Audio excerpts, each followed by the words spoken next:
Hi, you're watching Unstuck with Dwight Cox, and I'm continuing a series from John Maxwell's book, Developing the Leader Within You 2.0. I'm on chapter number 2, and chapter number 2 is the key to leadership, which is priorities. Priorities. This chapter in this book, if you just buy this book for one chapter only, chapter 2 would be it, in my opinion. It is so powerful. I would encourage you to find some way to either listen to or read this chapter and read it multiple times or listen to it multiple times. So, priorities. There are 5 priority principles that we're going to go over today. 5 priority principles. We're going to have to go fast. There's such good stuff in here. Number 1, working smarter has a higher return than working harder. Working smarter has a higher return than working harder. Quick example. Most people work in their organization, in their ministry, or in their business, and they do not work on their organization, ministry, or business near enough. So there's a difference between working in the business and working on the business. Example, working on the business is taking time out to say, how can we do this in a more efficient way?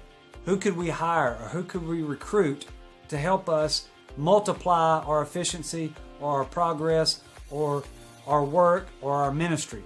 Who can we bring on as a volunteer? Who can we delegate things to? How can we do things better or more efficiently?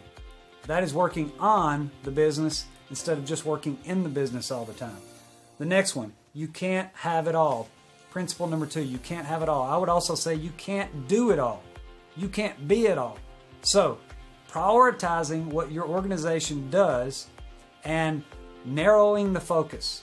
You cannot do it all, you can't be it all, you can't have it all. Number 3, when it comes to priority principles, the good is always the enemy of the best. The good is always the enemy of the best. Most people, you and I included, most of us have things that are really urgent, but they're not that important. And the crazy thing is, the really important things, for some reason, are not usually that urgent in our lives. We have them mixed up in our lives, in our business, in our organization. So getting our priorities straight, doing the important things with urgency instead of doing the non-important things urgently. And then number 4, proactive beats reactive. Proactive beats reactive. That simply means plan ahead. Quit reacting to everything. Have a plan, have a strategy, and stick with the plan and the strategy. Of course, you're going to make adjustments along the way, but don't just react every day. Have a plan and do the important things.